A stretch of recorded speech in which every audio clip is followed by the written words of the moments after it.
దేవుని ఘన నామమునకు కృతజ్ఞతాస్తుతులు నేను చెల్లిస్తూ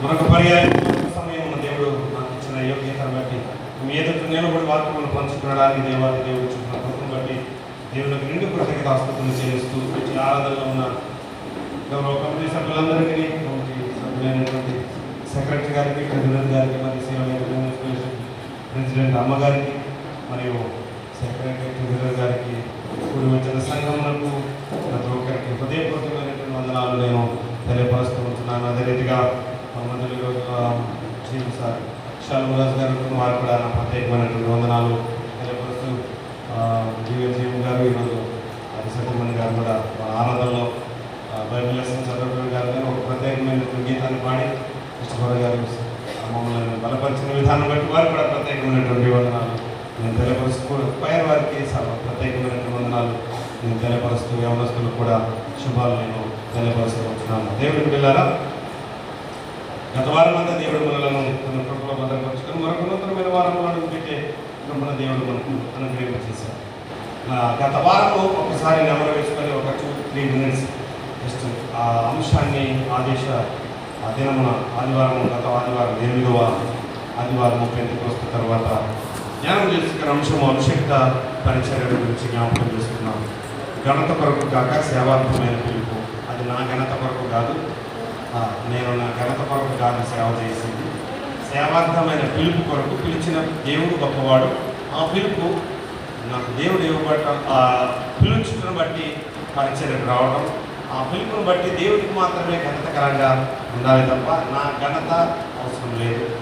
చాలామంది సేవకులను ఆరాధించేవారు కనపడుతూ ఉంటారు, అది కాదు. కానీ వారిని కనపరచడం కాదు, దేవునికి సంఘానికి మధ్యవర్తిత్వాన్ని అనుసంధానం చేసేటటువంటి అది అంటాం కదా, భగవంతునికి భక్తునికి అనుసంధానమైంది అని చెప్తూ ఉంటాం కదా, అదే సేవకుడు కదా. మీరు అక్కడ అమెరికా దర్బారే పెట్టుకోండి, ఏదైనా సైకిల్ ద్వారా పెట్టుకున్నా పర్వాలేదు. కానీ ధూపాన్ని కదా మనం ప్రార్థన అనే ధూపము నైవేద్యాలు దేవుని సన్నిధికి కదా చేరాలి. అటుది దేవుని సేవకుని యొక్క లక్షణము. బాధలు ఉంటాయి, కష్టం ఉంటుంది, సంతోషిస్తారు. సంతోషము లేకపోయినా దుఃఖంతో ఉన్నప్పటికీ అందరితో నవ్వుతూ మాట్లాడుతూ ఉంటాడు సేవకుడు. మీ ఎదుట నిలబడటానికి కూడా దేవుడు తన కృపను అనుగ్రహింపజేస్తూ ఉంటాడు. గత వారం మరి ఎంతమందికి బాధ కలిగిందో, ఎంతమంది బాధపడ్డారో, ఎంతమంది వాక్యం నా కోసం చెప్పిందని అంటే ఇక్కడ ఎవరు లేరుగా సేవకులు. కాబట్టి ఏమి బాధపడాల్సిన అవసరం లేదు. ఎవరైనా సేవకులు బాధపడితే చేసేది ఏమి లేదు కదా. దేవుడు ఇచ్చినటువంటి మాటలు అంతే. కొన్ని మాటలు అందరికీ 2 అంశాలు కలిగినటువంటి ఖడ్గం అంటాము వాక్యం కదా. అది ఎటువంటి వాడి కలిగినటువంటిదైనా సరే మురుగులలో లోపలికి తీసుకొని వెళ్ళిపోతుంది. చెప్పే నాకు, వింటున్న మాకు, ఇది నా కొరకే చెప్పిందని ఎవరైనా అనుకున్నా అవతల ముందు నాకు కూడా తగ్గుతూ ఉంటుంది, నాకు తెగుతూ ఉంటుంది, నాకు గాయమవుతూ ఉంటుంది. నాకు తెగిన తర్వాతనే కదా అది నా కొరకే వచ్చింది. గత వాక్యం నేనంతా ధ్యానం చేశాను కదా. అభిషేక్త పరిచర్య కొరకు సమర్పించబడిన సేవకుల గురించి, ప్రస్తుత పరిస్థితులలో ఉన్నటువంటి సేవకుల విధానాన్ని బట్టి కూడా మనం గత వారం మాట్లాడుతున్నాం. ఈరోజు ఇచ్చినటువంటి వాక్యము ఇంకా చక్కటి లేఖన భాగం. అంటే ముందుగా మ్యారేజ్. అందరము మ్యారేజ్ అనగానే అందరు ముఖాల్లో సంతోషం. ఇక్కడ దంపతులైన వారికి ముందుగా వివాహం చేసుకుని దంపతులైన వారందరూ కూడా కపుల్స్ అందరూ కూడా శుభాలు తెలియజేస్తూ ఉంటున్నాను. దేవుడు మిమ్మల్ని మీ దాంపత్య జీవితాలను దీవించిన గట. పెళ్ళైన వారికి మాత్రమే, పెళ్లి కానిటువంటి వారు చూస్తూ ఉన్నారు. మైకెల్ నాకెళ్ళి చెప్పండి, ఇంకా నా కాలేజీ గారి పెళ్ళి కదా.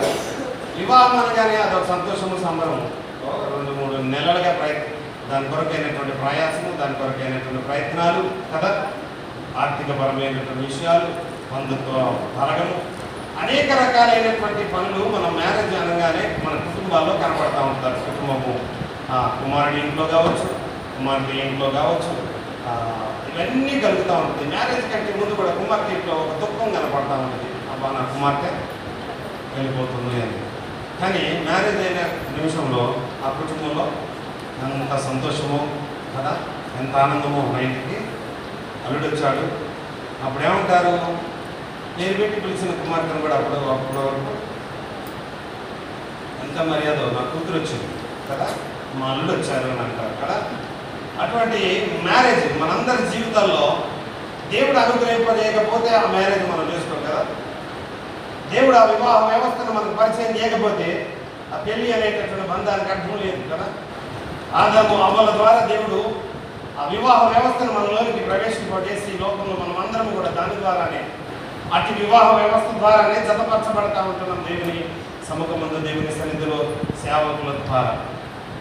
వివాహం అనగానే వెంటనే పెళ్లి కార్డు గుర్తొస్తుంది. అయ్యగారు మీ పేరేంటి, మీ డిసిగ్నేషన్స్ ఏంటి, ఏం పెట్టాలి ఏంటి అని అడుగుతూ ఉంటారు. దానికంటే ముందు మనకంటే ముందు ప్రింటింగ్ ప్రెస్ ఒక మాట చెప్పు, మీ పేరు చెప్పండి చాలు మొత్తం నేను చూసుకుంటాను. ఒకప్పుడు అయ్యగారి దగ్గరికి వచ్చి కూర్చొని అవన్నీ రాసుకొని టైం ఎప్పుడు అయ్యారంటే అని చెప్పి పెట్టుకొని వెళ్ళేవారు కదా.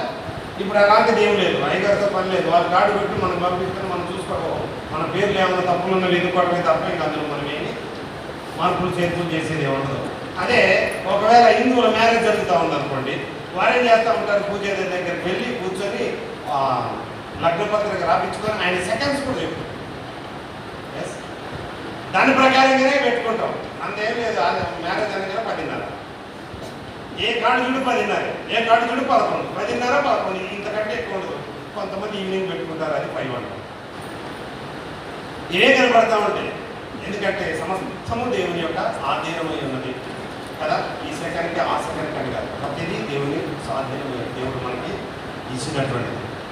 ఇటువంటిది ఆ మ్యారేజ్ గురించి ఒక కార్డు మీద రాస్తున్నటువంటి మాట, ఎక్కువగా మాట్లాడే మాట ఏంటిది? చెప్పాలి, మంచిగా చెప్పాలి. వివాహం అన్ని విషయంలో ఎబ్రీ పత్రిక 13వ అధ్యాయము ఆ వచనాన్ని మరొకసారి చదువుతాం. చదివిన తర్వాత దేవుడు వివాహము అన్ని విషయంలో ఘనమైనది గాను, ఆ ఘనమైనది గాను పక్కన ఫుల్ స్టాప్ ఉందా, కామ ఉందా? ఏముంది అంటే ఏంటి దాని అర్థం? దాని అర్థం ఏంటి? అది ఆ వాక్యం యొక్క ఫుల్ఫిల్మెంట్ కాలేదు, దాని కంటిన్యూషన్ ఏదో ఉంది. ఏమున్నది? ఘనమైనది గాను. అదే సరే మనకు చదవటం ఇష్టం లేదనుకో, దేశ జనాభా మాత్రం 2 దాటిపోయింది, 120 కోట్లు అయిపోయింది. అది మాత్రం చదవటానికి ఇష్టపడరు. ఎందుకు? పానుపు ఉండవాలని అది దేవుడు చెప్పాడు. చాలా చక్కటి మాట అది. మనం జాగ్రత్తగా ఉండాలి, మన పానుపు మన పడక జాగ్రత్తగా ఉండాలని చెప్తా ఉన్నాడు. అక్కడ ఒక మాట చెప్తా ఉన్నాడు, ఏంటి? ఘనమైనది గాను, పానుపు నిష్కల్మషమైనది గాను ఉండవలని. ఉండవలను గాను 2 తీసేసి మన పెళ్లి పత్రికలో పెడతారు. ఏమని? పౌలుతో దేవుడు చెప్పిన మాట ఇది. నీతో చెప్పిండా ఘనమైనది అని అక్కడ ఆగమని చెప్పాడు దేవుడు. వివాహము అన్ని విషయంలో ఘనమైనది అని నీకు చెప్పాడా దేవుడు? ఆ వాక్యం అలా చెప్తా ఉందా? ఏముందాడా? ఘనమైనది గాను ఉండవాలి, అంతేగా. వివాహము అన్ని విషయంలో ఘనమైనది గాను ఉండవాలి. ఘనమైనది గాను ఉండవలను అంటే ఘనముగా ఉంచాలి ఆ వివాహాన్ని. ఉంచామా? వివాహం వ్యవస్థ మీద వచ్చే జోకులు కదా.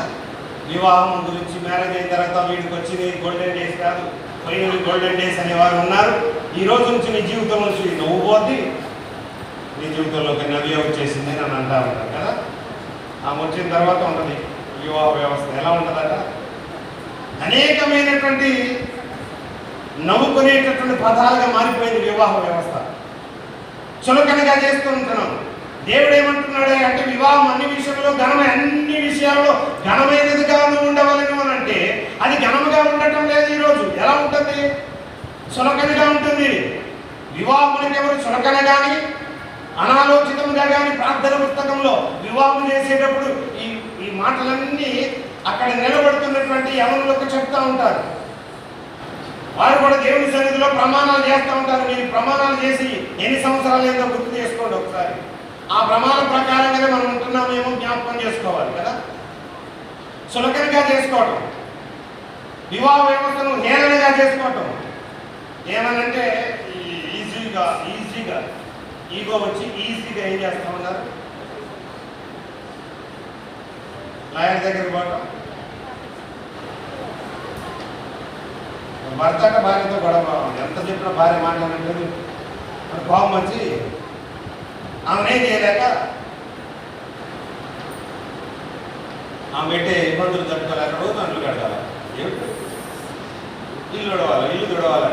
ఈ బాధ తట్టుకోలేక నేను డివోర్స్ ఇద్దామని చెప్పి లాయర్ దగ్గరికి పోదామని బయలుదేరి వెళ్ళిపోయినాడు స్పీడ్గా. ఎక్కడికి పోతున్నాం అంటే కలకటంలే, ఈరోజు అయిపోయింది నేను తీర్పు అన్నా.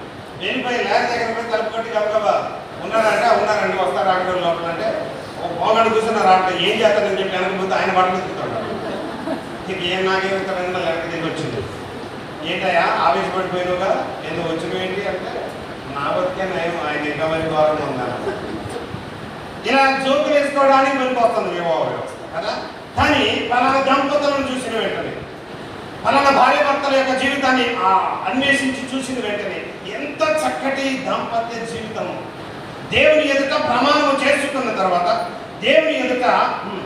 దేవుని సన్నిధిలో జతపరచబడిన తర్వాత, వివాహ వ్యవస్థలోనికి వారు ప్రవేశించబడిన తర్వాత వారి దాంపత్య జీవితము దేవునికి మహిమకరంగా ఉన్నదా లేదా అనేటటువంటిది కనబడుతుందా లేదా.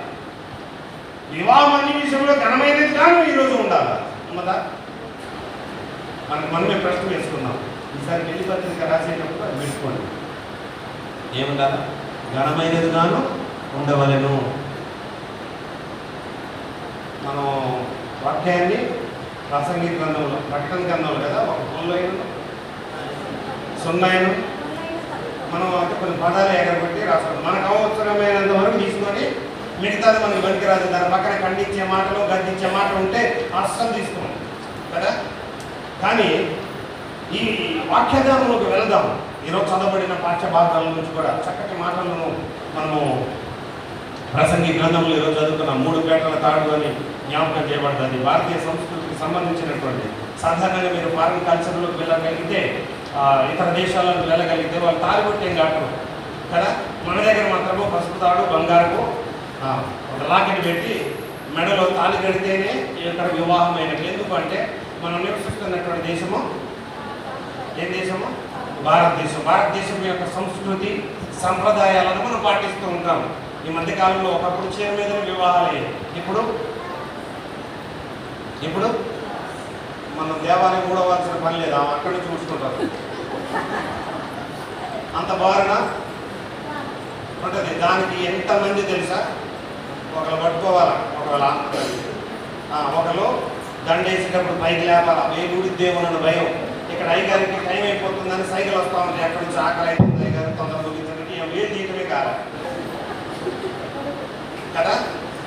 ఒకప్పుడు శారీ మీద వివాహాలు జరిగేవి కదా, ఎంత చక్కగా ఉండేదో. సాంప్రదాయాలు మర్చిపోతూ ఉంటామేమో తెలియదు, కానీ కొంచెం అంటే మనం నాగరికతను వదిలిపెట్టి కొత్త పుంతలు దొక్కుతున్నామేమో తెలియదు. కానీ ఈరోజు వివాహం గురించి, వివాహం జరుగుతూ అంటే మన అధ్యక్ష మండలంలో గొప్ప పరిచయం చేసినటువంటి ఒక దైవజనుడు ఉన్నారు, చనిపోయారు.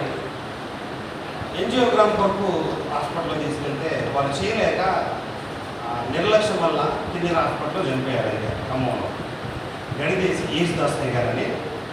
ఆ అయ్యగారి కింద చేయాలన్న కోరిక నాకు ఒకటి ఉండే. కొంతమంది అయ్యగారు లిస్టు నా దగ్గర ఉంటుంది, 3. దాంట్లో గోండ్ల సైమన్ అయ్యగారు, రవీంద్ర అయ్యగారు వాళ్ళ నాన్నగారు, ఆయన కింద ఒకటి, తర్వాత గంట గోని జానయ్య గారు. ఇట్లా కొంతమంది సెలెక్ట్ చేసుకున్నాం. ఎందుకంటే వారి దగ్గర ఉన్నటువంటి కొన్ని లక్షణాలు ఉంటాయి. కవిత్వం చెప్పగలిగి బైబిల్ని ఎలా చదవాలో నేర్పించగలిగినటువంటి గొప్ప దైవజనులు గోండ్ల సైమన్ గారు. అయితే సేవ ఎలా చేయాలి, సేవలో ఎలా మెరుగు కలిగి ఉండాలో, స్టిప్ ఆ క్రమశిక్షణ ఎలా ఉండాలో గడిచేసి యేసుదాస్ అయ్య గారు చెప్తా ఉంటారు. మీ దగ్గర పనిచేసుకునేటువంటి అసిస్టెంట్ అయ్య గారు ఉన్నారు, తెలుసా గారు? అభిషేక్ సాల్మన్ గారు, వారి మనవడే. వాళ్ళ కుమారులు ఎవరు అయ్యగారులు కాలేదు, కానీ వాళ్ళ మనవడు అయ్యగారు. నిజంగా ఆ అయ్యగారికి మనవడుగా ఉండటం, ఆ అయ్యగారికి కొడుకులుగా ఉండటం నిజంగా వారు చేసుకున్నటువంటి ధన్యత. ఎంత మంచి మాట చెప్పారు వివాహం గురించి అంటే, నేను ఆ మాట జాగ్రత్తగా చెప్పాలని కొంచెం రాసి పెట్టుకుని. ఏం లేదు, అంటే విడివిడిగా ఉన్న వారినట. వా అంటే వాక్యము చేత, హా అంటే హత్తుకొని, మూ అంటే ముందుకు సాగుట. విడివిడిగా ఉన్న వారిని వాక్యము చేత హత్తుకొని ముందుకు కొనసాగించటము సాగుట అనే నిర్వచనాన్ని ఇచ్చాడు అయ్యగారు. నిజంగానే ఈరోజు విడివిడిగానే దేవుని మందిరంలోకి వస్తారు. దేవుని వాక్యము చేత బలపరచబడిన వారై, ఆ దేవుని చేత చతపరచబడినటువంటి వారై, వాక్యము చేత హత్తుకొని ముందుకు సాగేటటువంటి జీవితాలు ఎవరైతే ఉంటాయో అప్పుడే ఆ దాంపత్య జీవితం, ఆ వివాహ వ్యవస్థ, ఆ వివాహము ఘనంగా ఉంటుంది. దేవుడికి ఘనంగా అంటే మనం పందిర్లు వేస్తాం, మల్లెపూలు డెకరేషన్లో పువ్వులు, రకరకాలైనటువంటి పూలన్నీ ఆ రోజు స్టేజ్ మీద కనపడతా ఉంటాయి. కానీ ఆ పెళ్ళి అయిన తర్వాత 1 నెల రోజుల తర్వాత ఒక పువ్వు తెమ్మన్నా తీసుకురాడు ఫస్ట్ మ్యారేజ్ గుర్తొచ్చిందా అంటే ఆ మ్యారేజ్ని మర్చిపోయి వచ్చాడు. ఇప్పుడు నేను ఒక పువ్వు తీసుకుని వెళ్ళు, 3 మల్లెపూలు తీసుకుని వెళ్ళడం మర్చిపోతారు. ఆ రోజు మాత్రం ఎన్ని పువ్వులు కనబడతాయి, అది ఘనంగా జరుపుకుంటాడు. కానీ అది కాదు ఘనంగా ఉంచాలి. జతపరచబడినటువంటి దంపతులైన వారు దేవునికి మహిమకరంగా జీవించాలి. అటిదే ప్రసంగి గ్రంథంలో ఈరోజు చెప్తా ఉంటున్నాడు. ఆ మాటలను జ్ఞాపకం చేస్తూ మన ఎదుట ఉంచుతున్నాడు. ఏంటిది? కలిసి ఉండటంలోని బలం ఎటువంటిదంటే 3 పేటల తాడు ఎంత బలంగా ఉంటుందో అలాగే కలిసి ఉండటంలోని ఈరోజు అంశం కూడా మనకిచ్చింది ఐక్యత మరియు భాగస్వామ్య వేడుక అంటున్నాడు. అవును కదా, celebration of unity and partnership అని. వారిద్దరు బలంగా ఉండట, వారిద్దరూ ఐక్యత కలిగి ఉంట ఎంత మేలు ఎంత మనోహరం అని అంటారు కదా. వారు ఐక్యత కలిగి ఉంటే ఎంత బలమో ఆ పాఠ్య భాగం ద్వారా మనకు వెల్లడిపరుస్తూ ఉంటుంది. అవును, ఐక్యత కలిగి ఇద్దరు ఒకే మాట ఒకే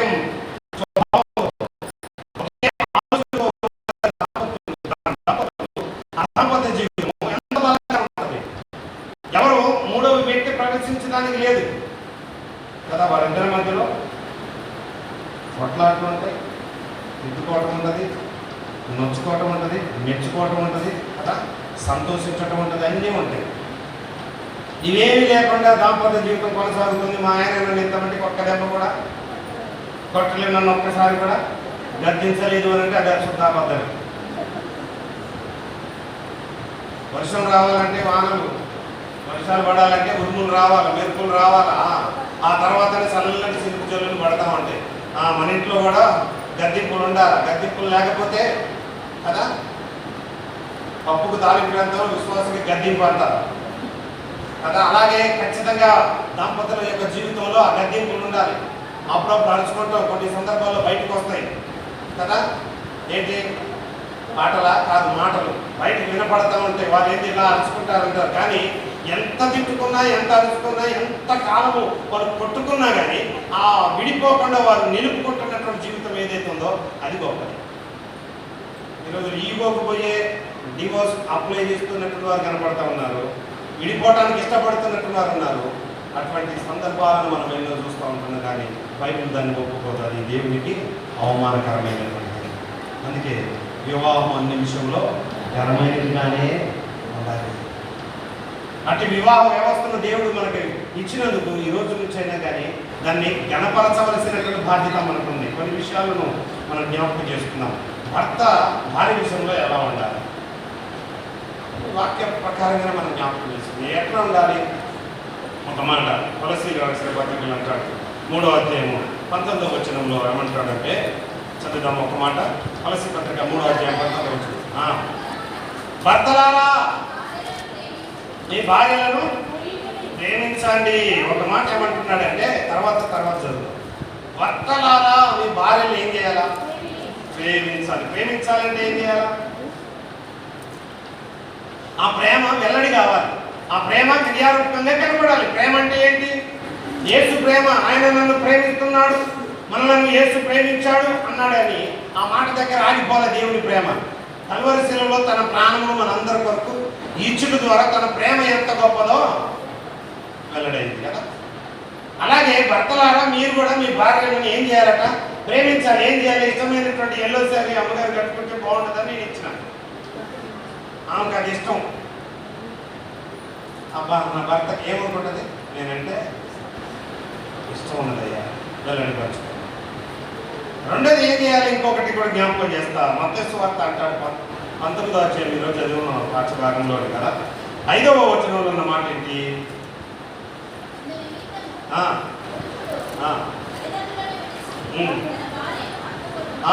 ఏం చేయాలంటే భార్యను హత్తుకొని ఉండాలి. సంతోషంతో ఎక్కడైనా సరే ఎందులో విజయం సాధిస్తే వచ్చినట్లు అని కలుపుకొని మనం అందరం ఏం చేస్తాం? హత్తుకుంటాం. అదొక ఆనందం. ఆ సంతోషానికి మించినటువంటి ఇంకోటి ఉండదు.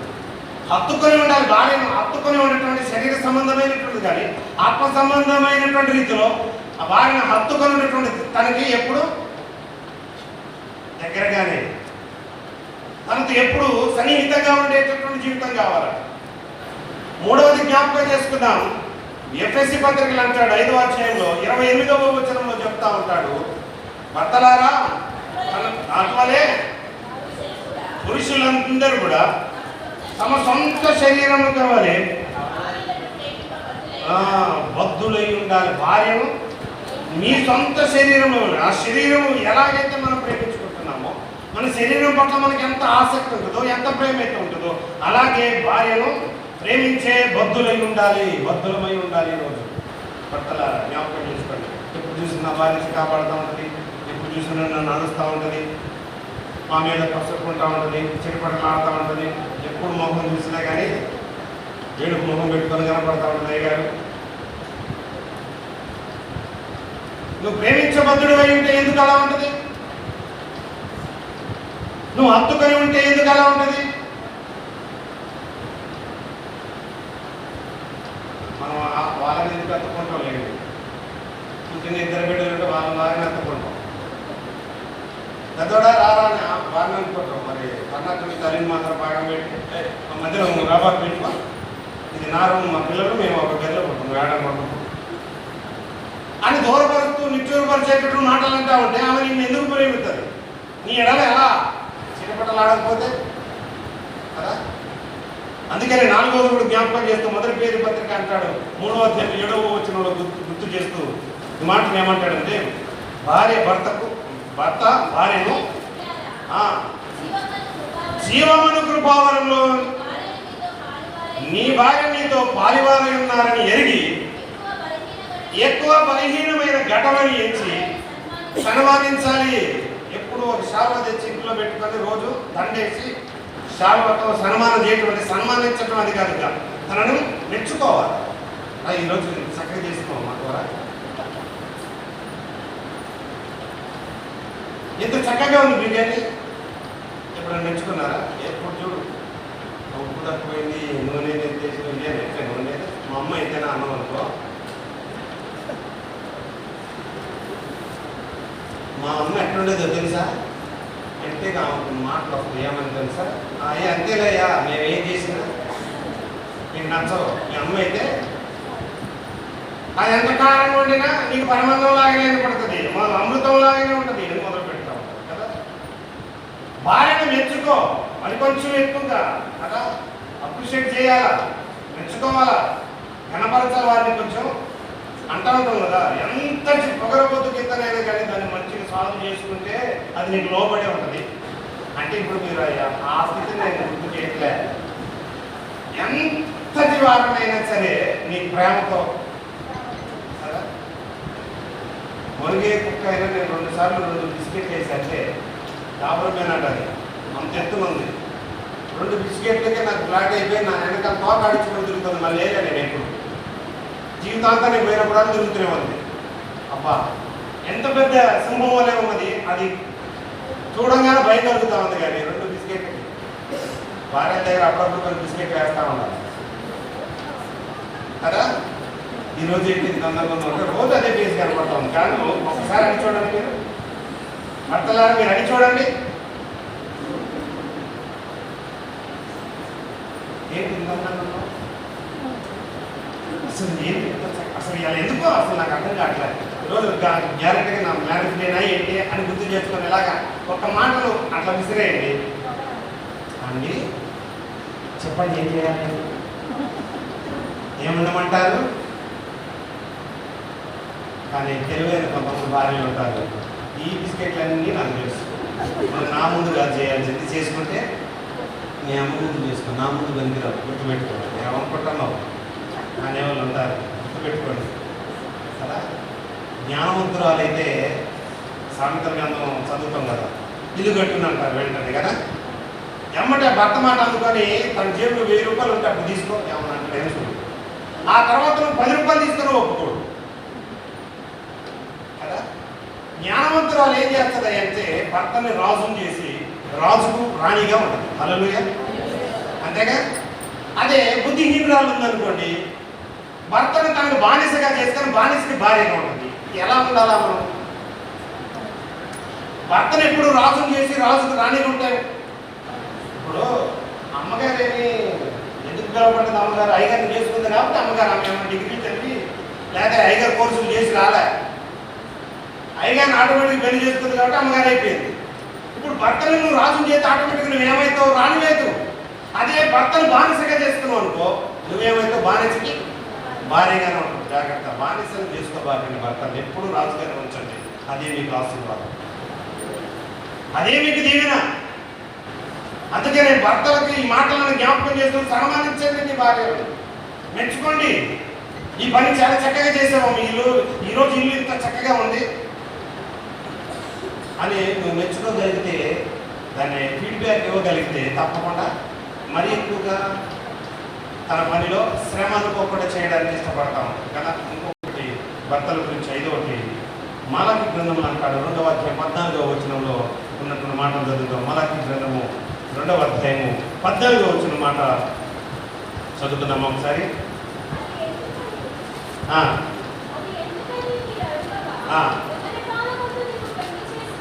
యవన కాలమందు నీవు పెళ్లి చేసుకొని అన్యాయంగా విసర్జించిన నీ భార్య పక్షముగా యెహోవా సాక్షి అయింది. కాబట్టి నువ్వు యవన కాలమందు పెళ్లి చేసుకొని నీ భార్య విశ్వాసపు ఘాతకుడుగా ఉండద్దు అని అంటున్నారు. విశ్వాస ఘాతకుడిగా ఉండటానికి వీల్లేదు.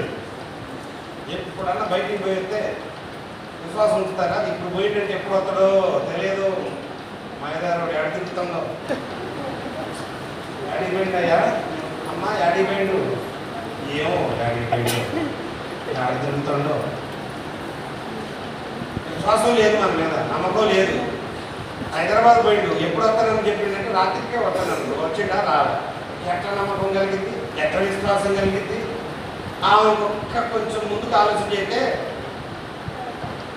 చూపిండు. బంధాలు బలపడవు, బలహీనమైతే. ఆ బలహీనపరచుటకు కావలసినటువంటి ఆ విశ్వాసాన్ని నువ్వు నిలబెట్టుకోలేవు భర్తలారా అంటున్నాడు. విశ్వాసము ఘాతకులుగా ఉండద్దు, వారిని విడిచిపెట్టద్దట. అందమొచ్చే దేవునిచే ఏర్పరచబడినటువంటి వివాహ వ్యవస్థలో ప్రవేశించబడిన నీవు దాన్ని విడిచిపెట్టడానికి వీల్లేదు. కలిసి ఉండాలి. ఈ బంధము మీ ఐక్యతని కనపరచాలి అని అంటారు. విశ్వాసపు ఘాతకులుగా ఉండకండి. ఇంకొకటి కూడా జ్ఞాపకం చేసి కొలసీ పత్రికలు అంటాడు 3వ అధ్యాయం 19వ వచనంలో మాటను జ్ఞాపకం చేసుకుంటే అక్కడ ఉన్న మాట ఏంటంటే, భర్తలారా నిష్ఠూరపరచవద్దు. ఊరికి తిడతా ఉంటారు కొంతమంది భర్తలారా. జ్ఞాపకం చేసుకుని తిట్టబాకండి. తల్లిదండ్రులు, అన్నదమ్ములు అందరూ అలబడి ఉన్నారు. వాళ్ళందరినీ విడిచిపెట్టి కదా నీ దగ్గరికి వచ్చి కదా నీ ఇంట్లో నీకు, నీ పిల్లలకు, మీ అమ్మకు, మీ నాన్నగారికి, అందరికీ, వీళ్ళుంటే ఆడబిడ్డలు ఉన్న వారికి, మరుదులు ఉంటే వారికి, బావగారు ఉంటే వారికి, అందరికీ సేవ చేస్తుంది. కానీ భార్య ఎందుకు నిష్ఠూరపరిచేది? నిష్ఠూరపరిచేటటువంటి మాటలు మాట్లాడి వారి హృదయాన్ని గాయపరచువారుగా ఉంటారు. కాబట్టి ఎప్పుడు కూడా భర్తలారా మీ భార్యను నిష్ఠూరపరచకండి. దేవుని వాక్యం వెల్లడిపరుస్తూ ఉంటారు. ఇది మనం భర్తను నేర్చుకోగలిగితే, భార్యలకు కూడా దేవుడు కొన్ని లక్షణాలను, మరొక 7 విషయాలను భార్యలకు కూడా ఇచ్చాడు. ఒక మాట మనం జ్ఞాపకం చేసుకొని చదువుకున్నాము. పరిశుద్ధ గ్రంథం ఎఫెసీ పత్రికలు అంటాడు 5:24లో ఉన్నటువంటి మాటల ద్వారా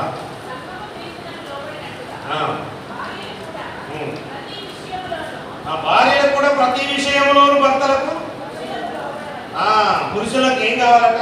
లోబడాలండి. లోబడి ఉండి చూడండి. భర్తలాంటి ఎంత సంతోషపడతారంటే ప్రేమిస్తారు, ఎక్కువగా ప్రేమిస్తారు. లోబడి ఉంటారు ప్రతి విషయమునందు. అది ఈ విషయమని కాదు, ఆ విషయమని కాదు, ప్రతి విషయంలోనూ నీ పురుషుడికి నువ్వు తప్పక లోబడి ఉండాలి. వాక్యం ఇది. నువ్వు లోబడటం లేదు అని అంటే దేవుని వాక్యాన్ని నువ్వు విసర్జించినట్టే, దేవుని వాక్యాన్ని తృణీకరించినట్టే, దేవుని వాక్యం నాకు వద్దు అని నువ్వు ప్రక్కన పెట్టినట్టే. అంటే వాక్యము దేవుడే కదా, ఆ దేవుడే నువ్వు వద్దు అనుకుంటున్నావు కదా. కాబట్టి ఇప్పుడు ఏం కావాలట? ప్రతి విషయమునందు ఓ స్త్రీలారా, ఓ భార్యలారా మీ పురుషులకు, మీ భర్తలకు లోబడాలి. రెండవది కొలసీ పత్రికలోని 3:18 అంటాడు, భార్య భర్తకు భార్యలారా మీ భర్తలకు విధేయులై ఉండండి. లోబడటము, విధేయులై ఉండటము. విధేయులై ఉన్నటువంటి ఏమిటి? అంత లెటర్ అంతా రాసింది. ఇట్లు నీ విధేయుడు, ఇంగ్లీష్లో అయితే కదా. మీ విధేయుడు మీకు లోబడి ఉండేటువంటి వ్యక్తిని అని పైన చెప్తున్నాం. విధేయత చూపువాడని ఎప్పుడు ఎదిరించి మాట్లాడాలి.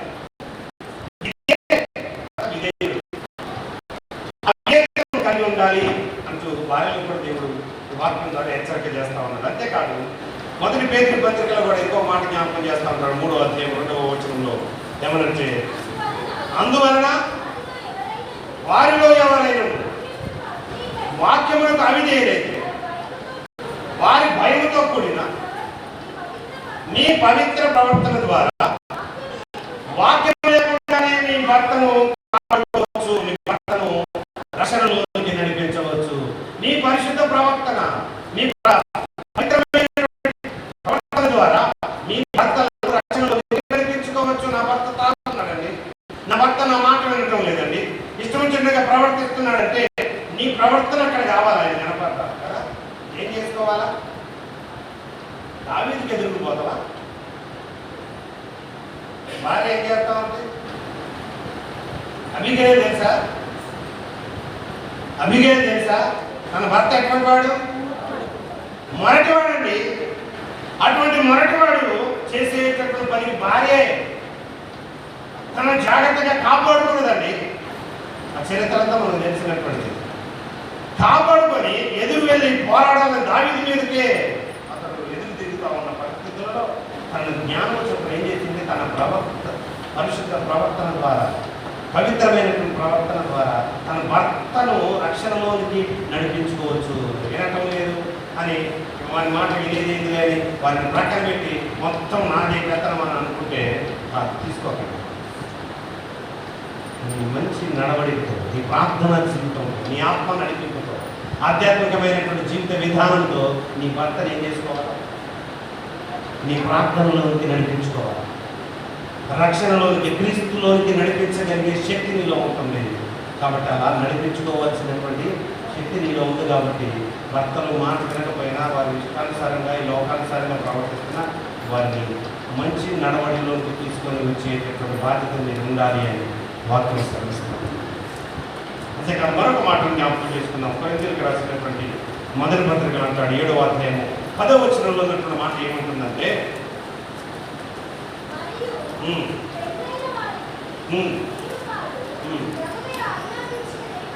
ప్రభువే ఆజ్ఞాపించింది ఏమంటే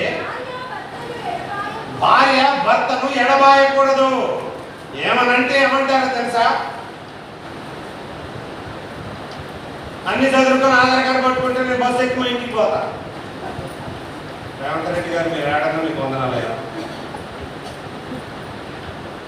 ఛార్జీలు ఉంటే, ఇంతకుముందు డబ్బులు ఉంటే ఇంట్లో ఇప్పుడు ఏం లేవు. ఆధార్ కార్డు ఉంది, ఎక్స్ప్రెస్ ఎక్కుతున్నాను.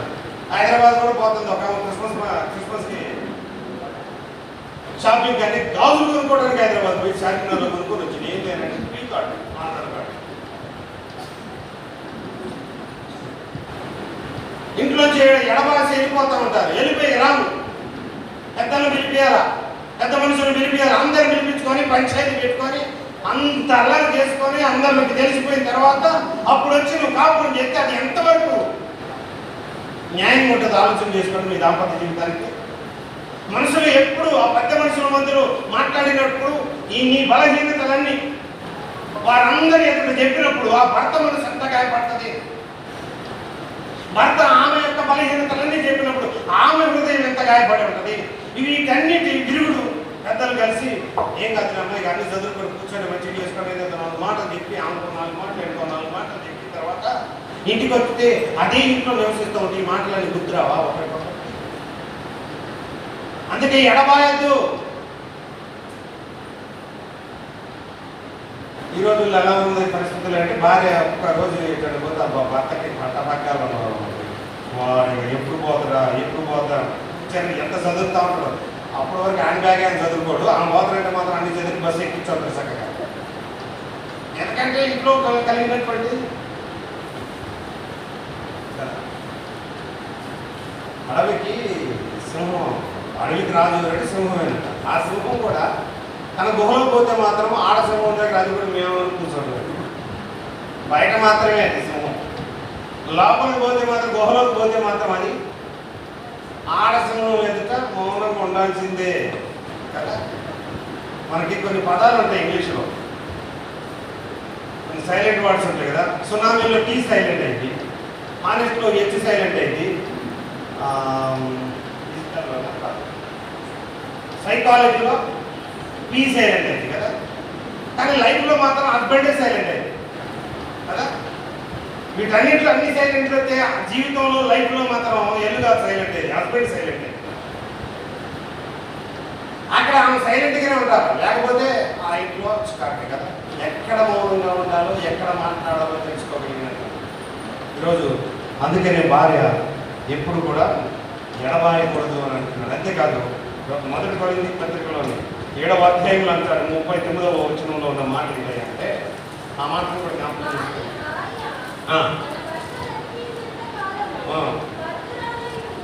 భార్య బ్రతికి ఉన్న, భర్త బ్రతికి ఉన్నంత కాలము ఆయనకి ఎలా ఉండాలంట? బద్ధురాలై ఉండాలి.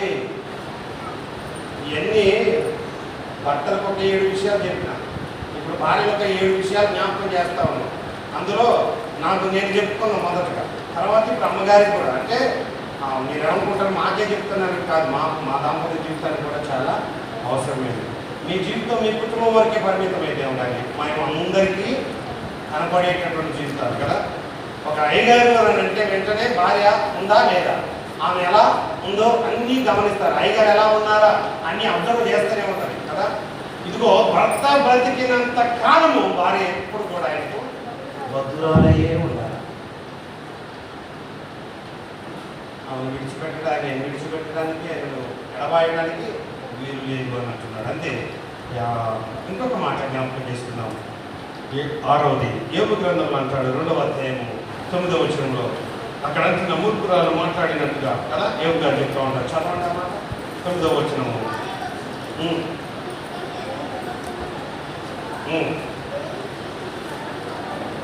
దూషించటం అనేది ఉండదు, ఏముండదు. భర్తను భార్య ఎప్పుడు దూషించద్దు. కొన్ని వినపడతా ఉంటాడు, నువ్వు ఎప్పుడు నాకు ఇరవైపోతావురా అని, నీ బతుకు తేడా అంటది. అగ మాత్రం మా చెల్లి భర్త చూడు ఎంత సంపాదించాడు, సులకనగా చేసి ఇష్టం వచ్చినట్టుగా మాట్లాడుతూ ఉంటాడు. ఫలానా అగో మీ తమ్ముడు చూడు ఎట్టున్నారు, వీళ్ళని చూడు వాళ్ళని చూడు, వాళ్ళతో పోలుస్తూ ఉంటాడు. సల్మాన్ ఖాన్ పెళ్లి చేసుకోరు, ఇంకా ఆయన చేసుకోకపోయినా ఇక్కడ భర్తలు ఏం తిడతారు, వాళ్ళతో వీళ్ళతో పోలిస్తే సల్మాన్ ఖాన్ ఖాళీగా ఉన్నాడు కదా, పెళ్లి చేసుకోలేదట, పోయి ఆయన చేసుకో కదా. ఎలా నిచ్చూరుపరుస్తూ ఉంటారు, ఎలా దూషిస్తూ ఉంటారంటే, ఆ దూషణ ఇక మీరంటే పోయి పక్కింటి వాళ్ళకి చెప్పవచ్చు, మా ఆయన తిట్టి అని చెప్పుకుంటారు, మీకు ఆ బాధలు లేదు. నేను ఎవరికి పోయి చెప్పుకుని సిగ్గు లేదు నీకు అంటారు. భార్య బాధ పెట్టి బాగా బాధలు కలిగి దుఃఖం వచ్చినా మేము వెళితే చీసేటగానోడా అంటారు. ఆ వాక్యం పోయి మళ్ళీ సామెతల గ్రంథంలో ఒక మాట తెచ్చుకో, శ్రమదినంలో కుంగుని ఎడల నువ్వు శాతకాని వాడు అవుతున్నావు, ఆ మాట కూడా నన్నే హెచ్చరిస్తుందని దాన్ని బట్టి కుమిలి బాత్రూంలో వేసుకొని బయటికి సంతోషముతో నీ కట్టును పడుకొని రావాలి. నేను అంతకంటే చేసేది. అందుకే ఈ మధ్యన ఒక సంస్థ పెట్టారు, దాని పేరు బాబా అని పెట్టారు. ఏంటిది బాబా అంటే, భార్య అంటే బాధితుడట, భార్య బాధితుడు. ఒక అధ్యక్షుడు కూడా పిలిచాడట. ఏంటి బాబా అనే గ్రూప్ పెట్టారండి. ఏదంటే భార్య బాధితుల సంఘం మాట. ఇక అందులో పోయి జాయిన్ అవ్వచ్చు. ఎంతమంది జాయిన్ అవుతారని రాజుగారు ఒక రోజు పిలిచి అడిగారట రాజ్యంలో పురుషులందరినీ. రేపు ఉదయాన్నే మీరందరూ నేను 8 గంటలకు రమ్మంటే 8 గంటలకు వచ్చి నేను నిలబెట్టిన ఈ 2 జెండాల దగ్గర నిలబడాలి. అది ఎర్ర జెండా, ఇదిగో పచ్చ జెండా. భార్య మాట వినే వాళ్ళందరూ ఈ పచ్చ జెండా కింద నిలబడండి, నీ మాట మీరు వినేటువంటి వాళ్ళందరూ ఎర్ర జెండా కింద నిలబడమని అందరూ వచ్చి గ్రీన్ జెండా కింద నిలబడ్డారట. భార్యలకు ఎంత మర్యాద ఇస్తున్నారు చూడండి మా కూర్చుని. వారి మాటే వింటున్నారు, అందరూ నిలబడ్డారట. ఒకడు వచ్చి ఎర్ర జెండా కింద నిలబడితే రాజుగారికి ఆశ్చర్యం అనిపించింది. బాబు నువ్వు ఒక్కడగా నాయన మా మగజాతి పరువును కాపాడటానికి నువ్వు వచ్చినవాడు కాదు అయ్యగారు. ఇంటికాడ నుంచి బయలుదేరేటప్పుడు నా భార్య చెప్పింది, నువ్వు గ్రీన్ జెండా కింద నిలబడదు, ఎర్ర జెండా కింద నువ్వు నిలబడమని చెప్తే నేను కూడా వచ్చి నిలబడ్డాను. అందుకే నేను వచ్చి ఆడ నిలబడ్డాను అని అంటారు కదా. కుటుంబ యజమానులు భర్తే. స్త్రీకి శిరస్సు ఎవరు? సంఘానికి క్రీస్తు శిరస్సు కదా. ఈ శిరస్సు నువ్వు లేకపోతే భర్త చనిపోయిన వెంటనే చూడండి అందరు ఋతువులు అయిపోతారు. అవునా? చెప్పలేండి. అన్న అని ఒక ఆమె ఉంది, ఆమె కూడా పాపం దూరాలే కదా. ఏమంటారు చెప్పండి, మీ లోక సంప్రదాయం ఉందిగా, సరే తల్లిగా భావిస్తారు. అప్పుడు కొడుకే, అప్పుడు దాకా అత్తమ్మ అనేటువంటి కోడలే. ఒకవేళ మామగారు చనిపోయాడు, ఆమె వీడియో అయింది అనుకోండి, ఆమె ఎదురైతే ఏమంటారు చెప్పండి మీరు? తల్లిగా భావిస్తుందా, అత్తగా భావించిందా? కొన్ని పదాలు ఉంటాయి, నేను చెప్పను కానీ బాగోదు. స్త్రీకి స్త్రీయే శత్రువు, స్త్రీలకు స్త్రీలే శత్రువులు. ఎవరా కాదు, మీరు ఆర్టీసీ బస్సు ఎక్కండి, ఎన్ని విచిత్రాలు కనబడతాయి తెలుసు. అందులో మేము సీట్లు వేసి పురుషులు పాపమని రామ్మ కూర్చోమని మేము ఇవ్వగలుగుతున్నాం. మీరు ఎవరైనా పురుషుడా అయ్యా మీరు కూర్చోండి ఒక్కళ్ళని ఇస్తారా? ఒకప్పుడు రాశారు, స్త్రీలకు గౌరవించి వారికి కేటాయించిన సీట్లు వాళ్ళని కూర్చోంటే వాళ్ళు కేటాయించి కూర్చున్నారు, మా కేటాయించి కూడా వాళ్ళే కూర్చుంటారు. ఒకవేళ ఈ మధ్యకాలంలో ఇంకెక్కువైందని మాకే ఇవ్వకపోతే ఇవ్వరు, మేమందరం నిలబడిపోతాము. కానీ ముందు నేనేసిన సున్ని అని ఒక ఆమె వచ్చి గొడవ, లేదు లేదు నేనే కూర్చున్నాను మొదటి ఇంకొక ఆమె. అక్కడ వారు ఆయుధాలు ఏడు తెలిసే ఇద్దరు ఒక చుట్టూ ఒకరు పట్టుకొని తీసుకుంటూ ఉంటారు. ఆ బస్సు అంతా గందరగోళం. కండక్టర్ ఏం చేయాలో ఆమె తెలియదు, డ్రైవర్ తోలితే ముందుకు పోతే ఏమైతే ఆయనకు భయం అవుతా ఉంటుంది. మీరు గొడవ పడుతున్నారని చూస్తే ఇంకా నేను ప్రమాదానికి గురవుతుందని కదా. ఒక వీడియో అయిందనుకోండి, ఆమె ఎదురైతే ఏమంటారు? శీలమిత్ర పండుగ వస్తే, ఈ శ్రీలమిత్ర పండుగ వచ్చినప్పుడు ఆ పండగకి ఏం చేస్తామంటే స్త్రీలందరినీ గౌరవించాలంటాం. ఆ స్త్రీలందరూ వచ్చినప్పుడు కదా ఆ వాక్యం చెప్పినటువంటి ఒక వాక్యోపదేశకురాలు వచ్చి వాక్యం చెప్తూ ఋతు గ్రంథం నుంచి చెప్పలేదనుకో, మీరేమంటారు? అదేంటి ఋతు గురించి గుర్తు చేయలేదంటే, అదే ఋతు నీ సంఘంలో నీకు ఎదురైతే మాత్రం, అదే ఋతు బైబిల్లో ఉన్న ఋతే నీకు ఎదురైందంటే ఏమంటాం? పోతున్న శుభమంటే పోతామంటే ఏం ఎదురొచ్చింది? ఈరోజు డైరెక్ట్ మా పని అంటాం. ఎవరు శత్రువు? ఈరోజున మన జీవితాలను జ్ఞాపకం చేసుకుందాం. మనల్ని మనం గౌరవించుకోవాలా, మనల్ని మనం ప్రేమించుకోవాలా. ఇదిగో భర్త చనిపోయాడని ఆమె తల్లి కాకుండా పోతూ నాకెప్పుడు, మా నాన్నగారు చనిపోయారు ఆమె నాకెప్పటికీ తల్లే. ఇంట్లో ఏ కార్యం చేసినా ఆమెతో ప్రార్థనతోనే, ఆమె ప్రార్థనతోనే మొదలు పెట్టించుకుంటా. అరే నేను రాను రా అంటది కొన్నిటికి, లేదు నువ్వు తల్లివి రావాలి అని అంటాం. దేవుని బిడ్డలను జ్ఞాపకం చేసుకున్నాం, కానీ మనమైతే పక్కన పెడతా ఉంటాం. అది కాదు చేయవలసినటువంటి ఈరోజు జ్ఞాపకం చేసుకుంటాం. అదేవిధంగా చివరిగా స్త్రీలకు ఇచ్చినటువంటి ఒక మాట ఏంటో తెలుసా? సామెతల గ్రంథములు అంటాడు 12వ అధ్యాయం 4వ వచనంలో ఉన్న మాట ఏంటంటే, భార్య తన భర్తను గౌరవించాలి కానీ కిరీటము సిగ్గు తెచ్చునని వాడి ఎముకలకు ఎముకలు కులిపోతా ఉంటాయి. ఏం చేస్తాం? సిగ్గు తెస్తా ఉంటాయి. యోగ్యురాలుగా నీ భర్తకుంటే నీ కిరీటము, యోగ్యురాలుగా ఉండు, ఒక మంచి భార్యగా ఉండు, పిల్లలకు ఒక మంచి తల్లిగా ఉండు, ఇంటికి ఒక మంచి కోడలుగా ఉండు, యోగ్యురాలుగా ఉండాలి. అలాగా ఉండగలిగితే నీకు అదెంతో ఆశీర్వాదం. అంతేకాదు అవమానపరచకూడదు, అవమానించకూడదు అక్కడ నీ భర్తలు. 10 మంది ముందు ఇష్టం మాట్లాడి అవమానపరచకూడదు. ఆ మాటలను ఈరోజు అందరికీ జ్ఞాపకం చేస్తాను. మీకు ఒక 7 విషయాలు, పురుషులకు ఒక 7 విషయాలు, స్త్రీలకు ఒక 7 విషయాలు మనం జ్ఞాపకం చేసుకుంటున్నాం.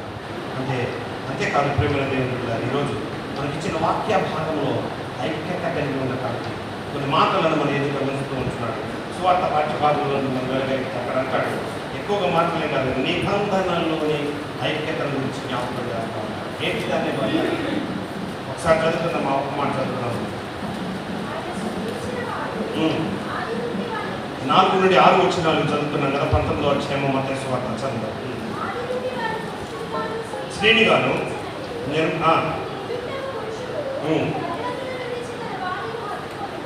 ఆది నుండి అనే మాట వ్రాయబడతా ఉన్న చూడండి. అక్కడ చాలా ఆది నుండి వారిని పురుషునిగాను స్త్రీనిగాను దేవుడు సృజించాడు. ఆది నుండి బాల్యము లేనటువంటి జీవితాన్ని ఆదాముకు అవ్వలకు దేవుడు కలగజేశాడు. వారికి లేదు బాల్య జీవితం.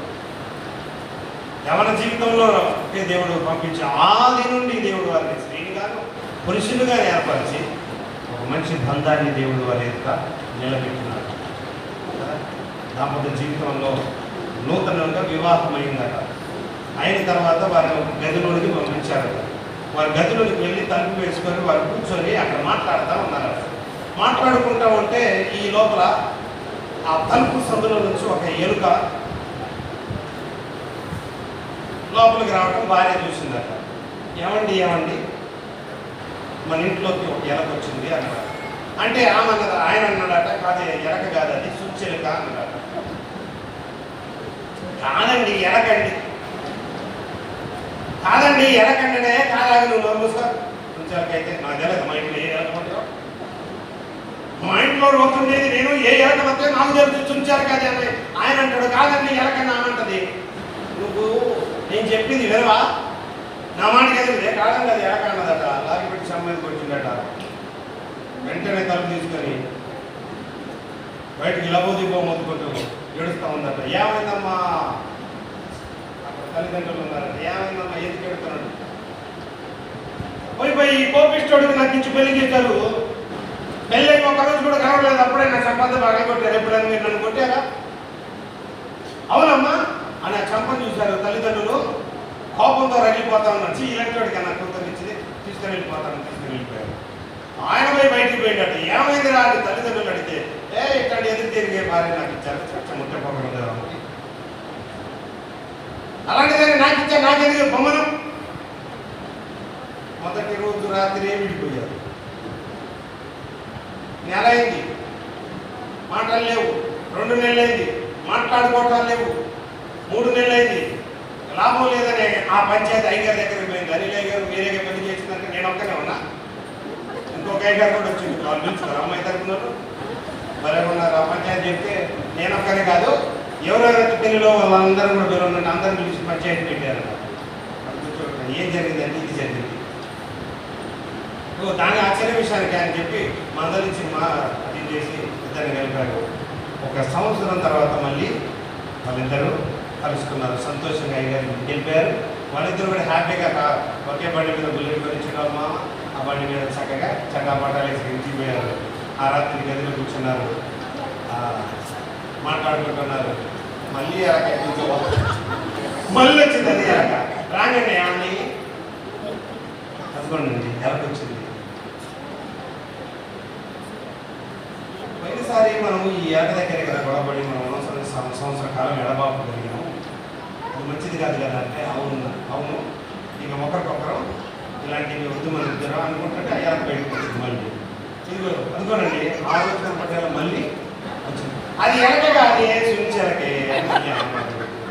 అది ఎలక కాదు, అది సుంచెలక. సుంచెలక ఎలక, సుంచెలక ఎలక. మళ్ళీ కొట్టుడు, మళ్ళీ బయటికి మళ్ళీ ఎట్లుంటుంది అంటే ఆ ఎలకంతా దాని లెక్క కదా. అలాంటివి మన మధ్యలో ఎలక వలె వచ్చేటటువంటి ఎన్నో వస్తుంటే పోతుంటే వాటి కొరకు మన పవిత్రమైనటువంటి బంధాన్ని, దేవుడి చేత దత్తపరచబడినటువంటి బంధాన్ని, దేవుడు ఆది నుండి మనల్ని స్త్రీ పురుషులకు ఎన్నిక చేసి జతపరిచినటువంటి ఆ బంధాన్ని ఎడబార్చుకోవటం అనేది దేవుని వాక్యమునకు విరుద్ధమై ఉంటుంది. నిజంగానే అట్టిది కాదు మనం చేయాల్సింది. దేవుని వాక్యం అంటుంది నిబంధన చేశారు మనం. ఇదిగో ఈ నమ్మకాన్ని మీరు నిలబెట్టుకోవాలి అనే ఒక నిబంధన దేవుడు. మీరిద్దరు కలిసి ఉండాలి అనేటటువంటి నిబంధన. మీరిద్దరు కాపురం చేయాలి, అంతేకాదు అధికారులు అంటాడు మీరు భూమిని నిందించండి అని అంటాడు కదా. అది చేయాలి. పోయి దేవుని నామమునకు పోయిన సంవత్సరమేగా గుళ్ళు అంగరంగ వైభవంగా పెళ్లి చేసుకున్నారు. అప్పుడే అయిపోయిందా? అది ఎవరికి అవమానం అంటే దేవునికి. మీ వివాహ వ్యవస్థ ద్వారా, మీ దాంపత్య జీవితాల ద్వారా దేవునికి అవమానాన్ని కలిగించేటటువంటి వారిగా ఉండకలేదు. ఒక అబ్దుల్లా ప్రిస్కిల్లా జ్ఞాపకం చేసుకోండి. అంతే ఆ మీద మొత్తం అననీయ సభ్యురాలు మాత్రం పెట్టుకోబాకండి మన ఇంట్లో కదా. అబ్దుల్లా ప్రిస్కిల్లాని జ్ఞాపకం చేసుకునే వారు డేరాలు పుట్టేవారైనా బోధ చేసేవారై ఉన్నారండి. అపోలోకి చెప్తున్నారంట ఎంత చక్కటి భార్య, ఎంత చక్కటి భర్తగా కనపడతాం. ఒక పిలాతు భార్యల వాళ్ళు మీరు ఉండండి. ఎంత దీవెనంటే, ఎంత ఆశీర్వాదమో. ఈ పొద్దు ఆ పరిశుద్ధుడు, ఆ నీతిమంతుడి గురించి నేను కలగంటిని, అతని జోలికి నువ్వు పోవద్దని మంచి సలహా ఇచ్చినటువంటి భార్యగా ఉండండి. మీరు దీవించబడతారు, మీ కుటుంబం ఆశీర్వదించబడతారండి.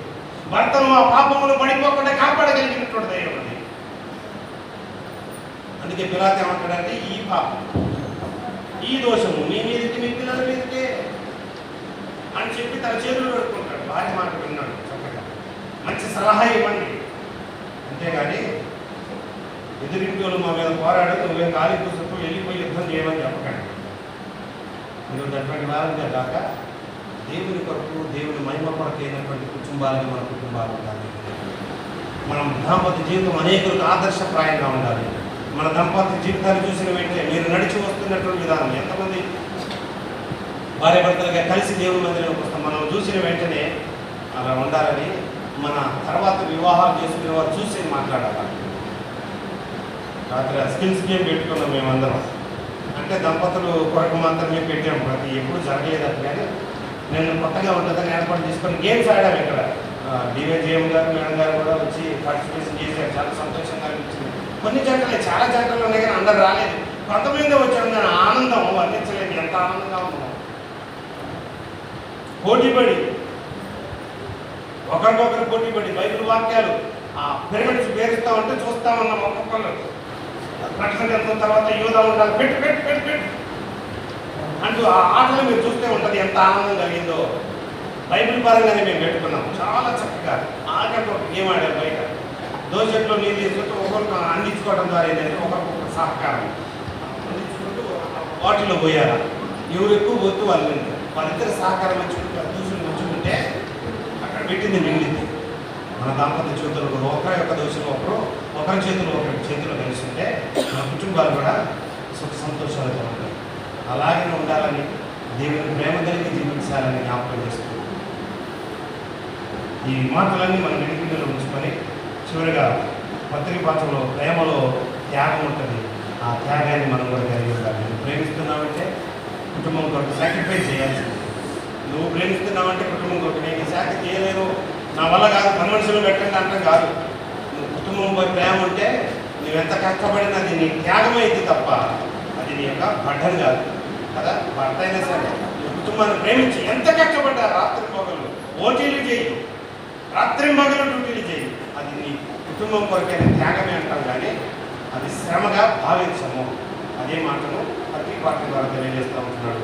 ప్రేమలో ఏముంటుంది, త్యాగం ఉంటుంది. త్యాగాన్ని భార్య భర్తలు ఏంటంటే వారిద్దరూ షేర్ చేసుకుంటూ దేవునికి మహిమకరంగా ఉండాలని కోరుతూ వచ్చిన మాట దేవుడు ప్రార్థన చేసుకుంటాం. వచ్చిన కొద్ది మాటలు విన్నట్టు మేమందరము కొన్ని లక్షణాలను మేము కలిగి ఉండాలని మేము నేర్చుకున్నాము.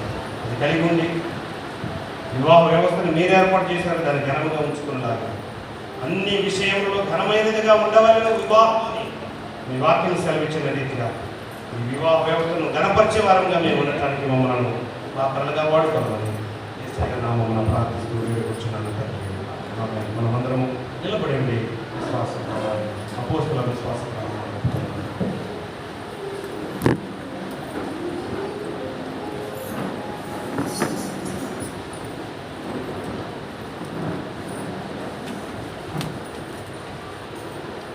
పరలోక భూలోకముల సృష్టికర్త సర్వశక్తుల తండ్రి అని దేవుని నమ్ముచున్నాను.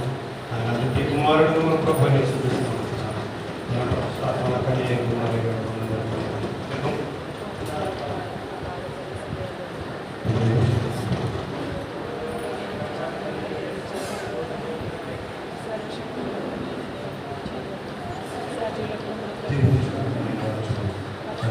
నమ్ముచున్నాను. పరిశుద్ధ సార్వత్రిక సంఘము, పరిశుద్ధ సహవాసం,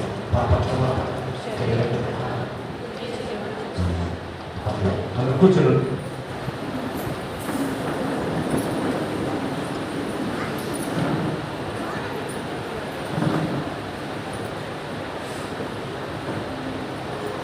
దేవుని పరిశుద్ధ నామములో మహిమకలుగాక. దయచేసి సంఘ ప్రకటన గమనించండి. మరోసారి ఆరాధనలో ఉన్న మీ అందరికీ నా హృదయపూర్వకమైనటువంటి వందనాలు తెలియపరుస్తూ ఉంటున్నాను.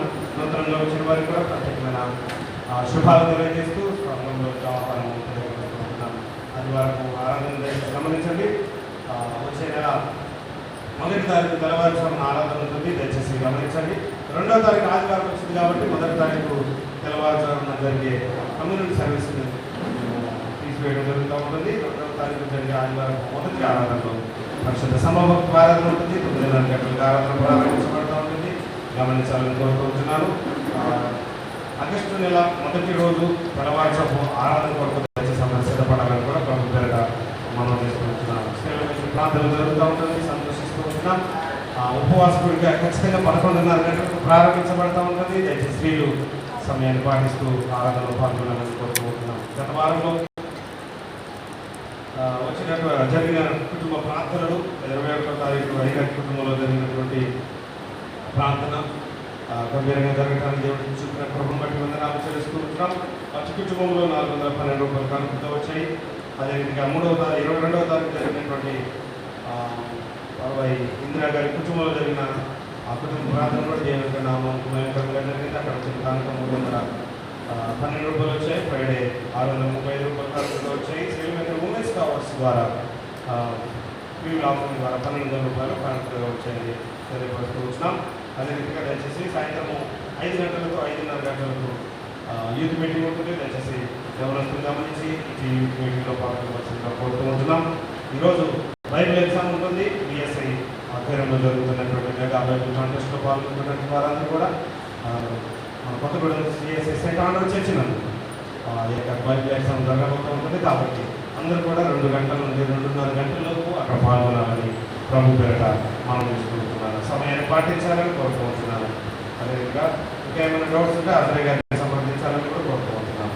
అదేవిధంగా దేవాలయంలో ఈ మధ్యకాలంలో జరుగుతూ ఉన్నది.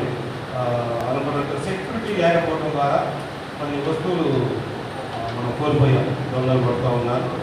దానికి మేము పోలీస్ స్టేషన్లో కంప్లైంట్ చేయడం జరిగింది. తద్వారా చెప్పినట్టు మాట సీసీ కెమెరాలు తప్పకుండా మేము ఏర్పాటు చేసుకోవాలని మాట తెలియపరిచాము.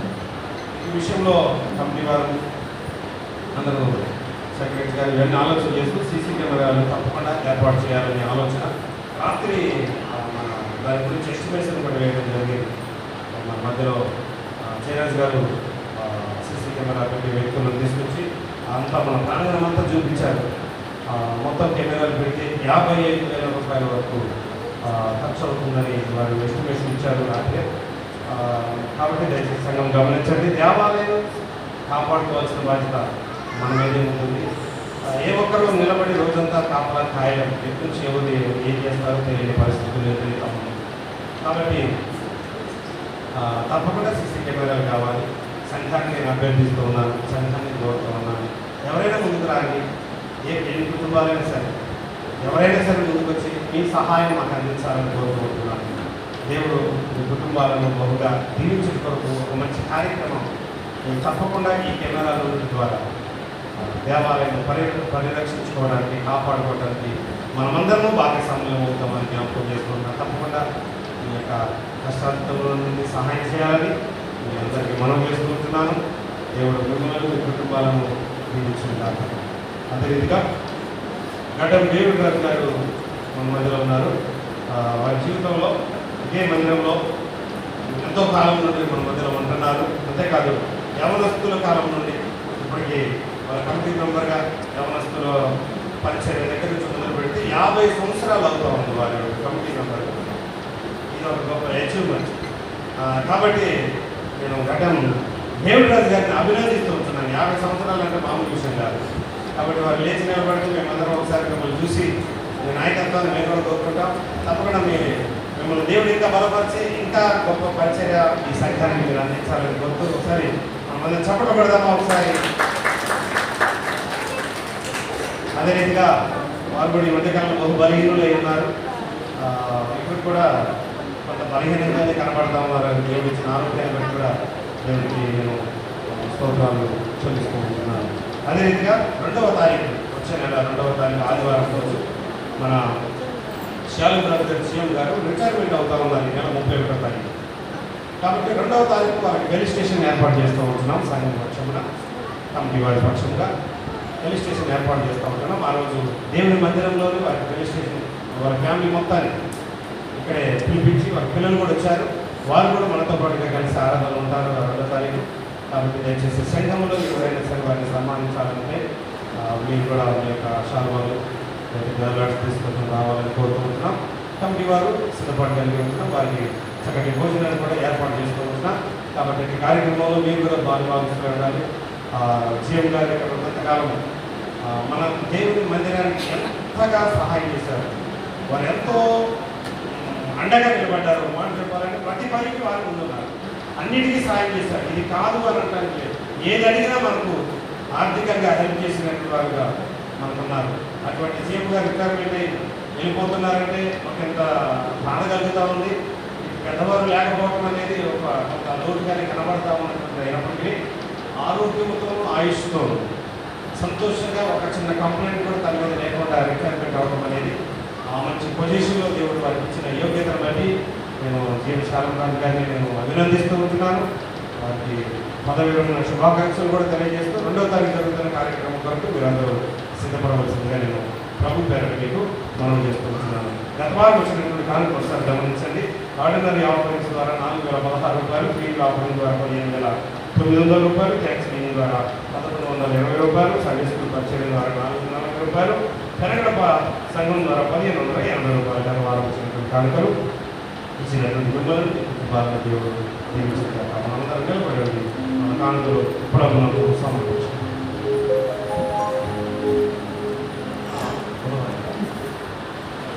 మంగళవారం మన పాస్టర్ శ్రీలమంత్రి ప్రెసిడెంట్ గారైన శివ గారి కుటుంబం ముందు ఉపవాసం కూడుకుంటుంది. దయచేసి అందరు గమనించడానికి కోరుతున్నాను.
కొరకు ప్రార్థన చేస్తున్నాం.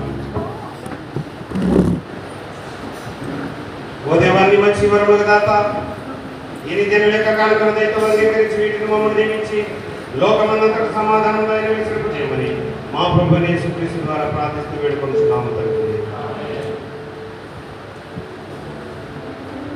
మోకరించి ప్రార్థన చేస్తున్నాం. ప్రభు మీకు తోడై ఉండాలి.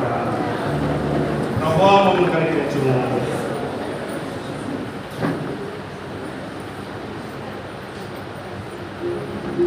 ప్రార్థన చేసుకున్నాము. అలాగే ఉండి పరలోకించి పరిశుద్ధుడు తండ్రి, నీ ఘనమైన ఉన్నత నామాన్ని బట్టి స్తోత్రాలు చెల్లిస్తూ ఉంటున్నాం ప్రభువా. మన జీవితాలలో మీరు ఇచ్చినటువంటి నూతన దినముల ప్రభువా, జూలై మాసంలో చివరి ఆదివారం ప్రభువా, చివరి రోజుల్లో మేము ఉంటున్నాం. మరొక నూతన నెల కొరకే మేము పరిగెడతామంటున్నాం. ఈ నెల అంతట్లో మీరు ఇచ్చిన ఆశీర్వాదం, ఈ నెల అంతట్లో మీరు మాకు ఇచ్చినటువంటి ఆ దీవెనలన్నింటిని బట్టి వందనాలు చెల్లిస్తూ ఉంటున్నాం. ఈ నెలలో మేము పడిన కష్టము, మాకు వచ్చిన జీతము సరిపోక మేము పడినటువంటి ఆ కష్టం అంతట్లో కూడా ప్రభావ మీరు తోడుగా ఉన్నారు. ఆర్థికంగా సహాయం చేసిన దేవా మీకే వందనాలు చెల్లిస్తూ ఉంటున్నాం. అంతేకాదు అనారోగ్య సమస్యలు కలిగి నెలంతట్లో వేదన పడిన వారి కుటుంబాల్లో మంచి ఆరోగ్యాలను మీరు దయచేసినందుకే మీకు స్తోత్రాలు చెల్లిస్తూ ఉంటున్నాం. ఈ నెలంతట్లో ఏ కుటుంబంలో ఏ కష్టం వచ్చిందో, ఏ బాధ కలిగిందో వాటన్నిటిని తొలగింపజేసిన దేవా మీకే స్తోత్రాలు. నూతన నెలలో నూతన ఆశీర్వాదాలు, నూతన మేలు చేతి కొరకే మమ్మల్ని పరిగెత్తింపజేయమని అడుగుతూ ఉంటున్నాను. ప్రార్థనలతో మా నూతన నెలను ప్రారంభించుకొని అనేకమైనటువంటి దీవెనలను సరిధులను పొందుకునే బాధ్యతను దయచేయమని అడుగుతూ ఉంటున్నాం ప్రభుత్వం. బలహీనులైన వారు ఉన్నారు, బలపరచండి. వృద్ధాప్య స్థితిలో ఉన్న వారు, నడవలేని స్థితిలో ఉన్నటువంటి ఎంతో మంది వృద్ధులు ఉంటున్నారు, వారిని ఖాయమని ప్రార్థిస్తూ ఉంటున్నాను. ఆయురాలు బలంలో దయచేయమని అడుగుతుంటున్నాను. అన్నవసరంలో లేనటువంటి వారు ఉంటున్నారు, ఆకలితో అలమటిస్తున్నటువంటి వారు ఉంటున్నారు, దిక్కులేని బిడ్డలు ఉంటున్నారు ప్రభు, అనాథలు ఉంటున్నారయా, వారి పట్ల మీ కార్యము జరిగించండి, వారికి తోడుగా ఉండమని అడుగుతూ ఉంటున్నాము. గర్భఫలం లేనటువంటి వారు ఉంటున్నారు, వివాహమై కొన్ని సంవత్సరాలు అవుతుంది కానీ గర్భఫలం లేకుండా ఉన్నటువంటి ఎవరైతే దంపతులు ఉంటున్నారు, అయా కుమార సంతోషం గల ఇల్లాలిగా మీరు చేయగలిగిన వాగ్దానము వారి పట్ల మీరు జరిగించుకుని అడుగుతూ ఉంటున్నాం ప్రభు. స్తోత్రాలు చెల్లించుకుంటున్నాం. గర్భవతిగా ఉంటున్నటువంటి బిడ్డలను చల్లని దాని కొరకు సిద్ధపరచమని అడుగుతూ ఉంటున్నాం. దాంపత్య జీవితాల ఒడిదొడుకులు, దాంపత్య జీవితాల ద్వారా ఈరోజు మేము నేర్చుకున్నాము ఈ మ్యారేజ్, వివాహం అనే అంశం ద్వారా ప్రభు. కుటుంబాలకి కట్టబడిన వారి కుటుంబాల్లో కలుగుతున్నటువంటి ఆర్థికపరమైన ఇబ్బందుల ద్వారా భార్య భర్తల మధ్యన ఇబ్బందులు ఏర్పడతా ఉంటుంది, గొడవలు ఏర్పడతా ఉన్నవి, అనేక సాతానులు కలిగిస్తున్నటువంటి అనేకమైన సమస్యలు ఉంటున్నవి. వాటన్నిటిని ఎదుర్కొని ప్రభు మీ వలన మేము జతపరచబడి ఉన్నామని ఆనాడు మీ సన్నిధిలో చేసిన మా ప్రమాణములను మేము జ్ఞాపకం చేసుకుని లోబడి ఉండటానికి మీ ప్రభు మాకు దయచేయమని అడుగుతున్నాం. మేము ఆ ప్రమాణాలను నిలబెట్టుకున్న వారిగా మమ్మల్ని నిలబెట్టుకోమని ప్రార్థిస్తూ ఉంటున్నాం ప్రభు. ఏ కుటుంబంలో ఏ ఇరుకులను, ఏ కొరతలను మీరు తొలగించండి ప్రభు. మీకు స్తోత్రాలు చెల్లిస్తూ ఉంటున్నాం. ఉద్యోగాలు కొరకు ఎదురు చూస్తున్న నిరుద్యోగులు ఎంతమంది ఉంటున్నారయ్యా, వారికి ఉద్యోగాలను మీరు దయచేయమని అడుగుతూ ఉంటున్నాం. ఇంకేదో ప్రభు ఉన్నత చదువుల కొరకే ప్రయత్నం చేస్తున్నటువంటి బిడ్డలు, ఉన్నత చదువుల కొరకే వెళ్ళాలని ఆలోచన కలిగి ఉంటున్నట్టు వారందరికీ మీ సహాయం దయచేయమని అడుగుతుంటున్నాను. వారికి ఆటంకంగా ఉన్న ప్రతి ఆటంకాన్ని తొలగింపు చేయమని అడుగుతుంటున్నాను. యవన కుమారులు చదువుతున్న చదువులు తోడుగా ఉన్నాడు ప్రభు. స్తోత్రాలు. ఉద్యోగాలు చేస్తున్న సింగరేణి ఎంప్లాయీస్ ఎంతో మంది ఉంటున్నారు, వారిని మీరు ఖాయమని ప్రార్థిస్తూ ఉంటున్నాను. వారు వెళ్తున్న మార్గంలో వారు ఉద్యోగం చేస్తున్నటువంటి ఆ సమయాల్లో వారి ఆ ఉద్యోగ స్థలమందు కూడా ప్రభు మీరు తోడుగా ఉండి కాపాడమని ప్రార్థిస్తూ ఉంటున్నాను. ఇంకేమన్నారు ఉద్యోగం లేనటువంటి వారు వివిధ రకాలైనటువంటి వ్యాపారం చేస్తూ అయా మరి బిజినెస్ చేస్తున్నటువంటి బిడ్డలు, కూలి పని చేసుకుంటున్నటువంటి బిడ్డలు ఉంటున్నారు, రోజువారీ పనులు చేసుకునేటువంటి వారు ఉంటున్నారు, డైలీ లేబర్స్ ఉంటున్నారు. అటు వారిని కూడా మీరు జ్ఞాపకం చేసుకుని ఇచ్చిన అడుగుతూ ఉంటున్నాను. మీకు ఉచిత బలపరిచిన సేవకులమైన మమ్మల్ని మాట్లాడమని పిల్లలను కూడా మీరు జ్ఞాపకం చేసుకున్నామని ఈ వారం అంతట్లో మీ ప్రభు మాటించి మీ కుమారుడైనటువంటి యేసుక్రీస్తు ప్రభు యొక్క రాకడ ఆలస్యమైతే మేమందరము మరొకసారి ఈ రీతిగా కలుసుకొని ఆనందించేటటువంటి ప్రభు మాకు అనుగ్రహించండి. మా ప్రభు యేసుక్రీస్తు వారి ఉన్నతమైన నామమున ప్రార్థిస్తూ వేడుకొంటున్నాము తండ్రి. పరలోకమందున్న మాత్రం నామం పరిశుద్ధపరచబడును గాక.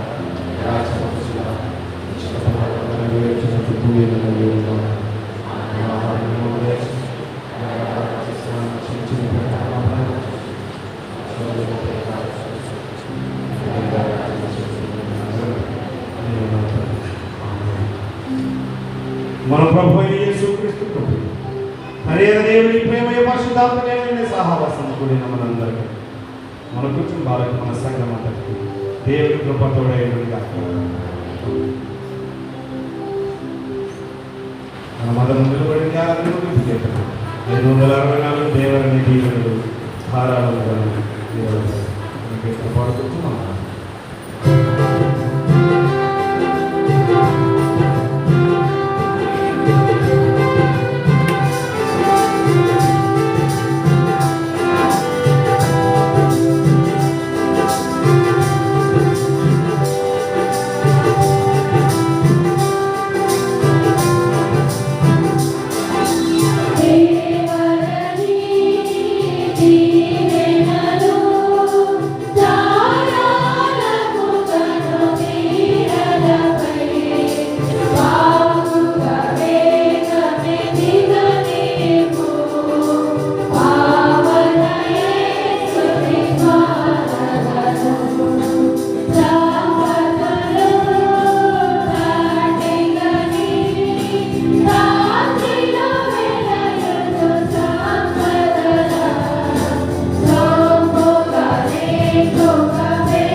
మా కుటుంబాల మిత్రులుగా మాట్లాడుతున్నాం.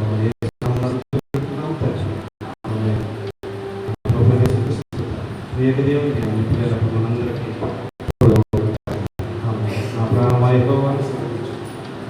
సమస్తమైన చేసిన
ఏమైంది అక్క